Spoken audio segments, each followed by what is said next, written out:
The European Union, alongside closely integrated European economies, still represents one of the largest economic blocs in the world, second only to the United States.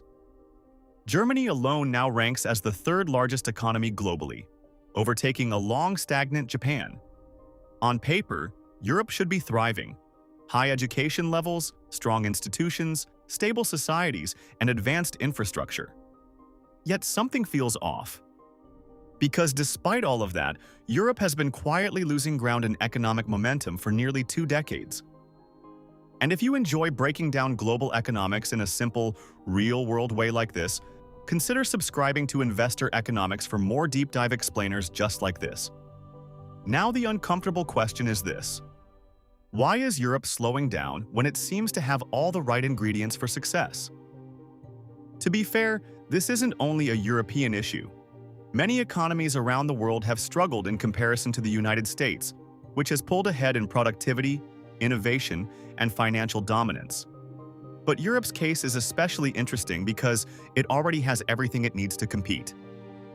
So what's going wrong? The truth is, Europe's slowdown isn't caused by a single issue. It's a combination of multiple pressures working together: innovation gaps, immigration structure, industrial competitiveness, labor dynamics, and energy constraints. Each one alone might be manageable, but together they create a long-term drag on growth. Let's start with innovation. In the modern global economy, innovation is the ultimate growth engine. It's what turns ideas into industries and industries into global giants.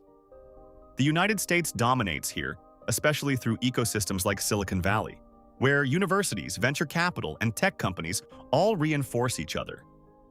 Europe does have strengths. Companies like ASML in the Netherlands are globally essential in semiconductor manufacturing. But outside of a few standout firms, Europe struggles to consistently produce world-leading tech giants at scale. And that matters because modern wealth creation is increasingly driven by scalable technology. Software, platforms, and AI-driven industries can multiply productivity in ways traditional manufacturing simply cannot. Without that innovation engine firing at full speed, growth naturally slows. Now let's talk about immigration, which is often presented as either a solution or a problem depending on who you ask. In reality, it's more complex than either extreme.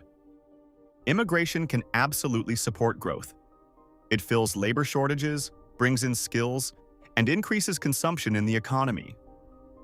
Many countries like Canada and Australia rely heavily on it to sustain population and workforce growth. But the structure of immigration matters just as much as the volume. In Europe, a significant portion of migration is driven by family reunification and asylum pathways, alongside work-related movement. While these are socially and ethically important, they do not always directly align with high-productivity economic expansion. At the same time, Europe is also experiencing a quiet but serious brain drain. Highly skilled workers often move to the United States or other high-paying global hubs for better opportunities. That means Europe is not just importing and integrating labor, but also exporting some of its most productive talent. And that combination creates a difficult balance. Then there is the labor force itself. Europe actually has relatively high labor force participation rates in many countries, sometimes even higher than the United States. But that doesn't automatically translate into higher output. Why? Because working more people doesn't always mean working more productively. In many European economies, average working hours are lower than in the US, and aging populations are increasingly staying in the workforce longer out of necessity rather than expansion. That's not the same as a dynamic, productivity-driven labor market.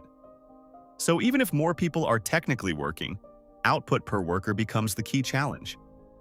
Next comes industry and manufacturing.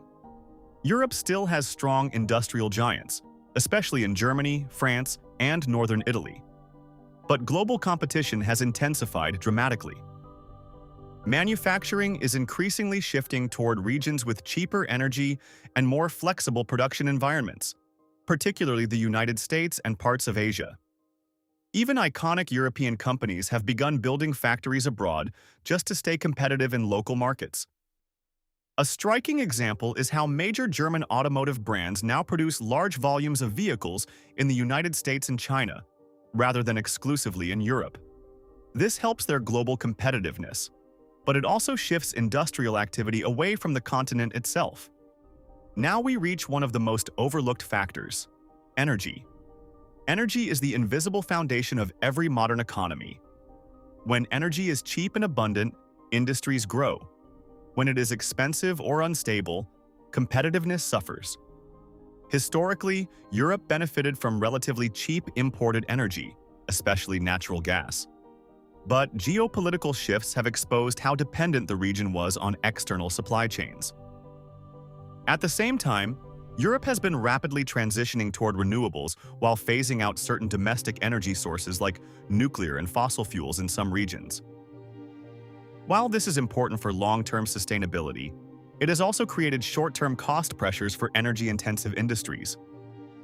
And in global manufacturing, energy cost differences can decide where factories are built. Now let's zoom out. What's actually happening is not collapse, but relative divergence.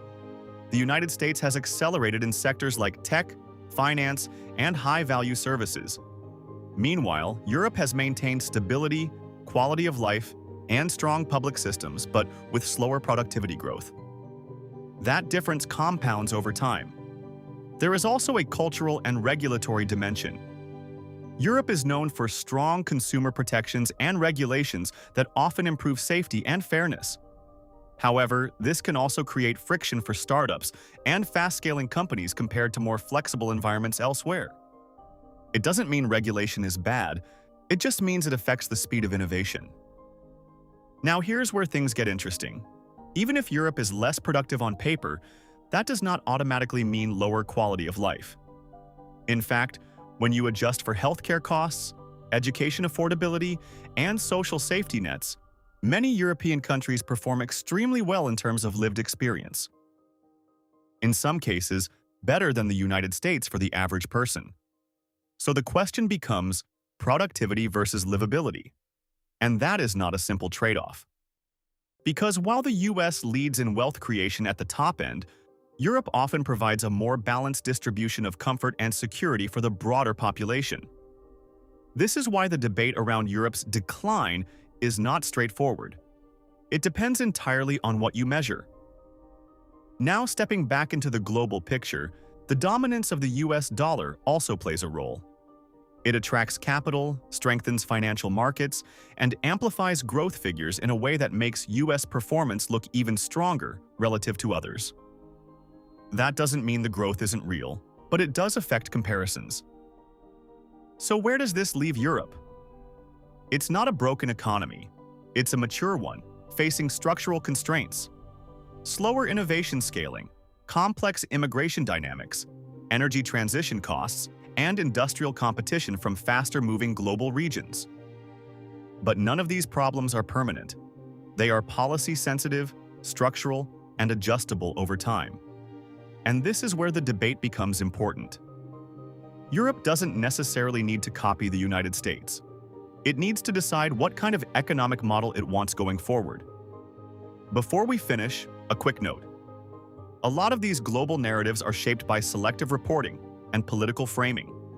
That's why tools like Ground News are useful for comparing how different sources cover the same economic stories and identifying blind spots in media coverage. If you want to explore it, check the link in the description. So the real takeaway is this.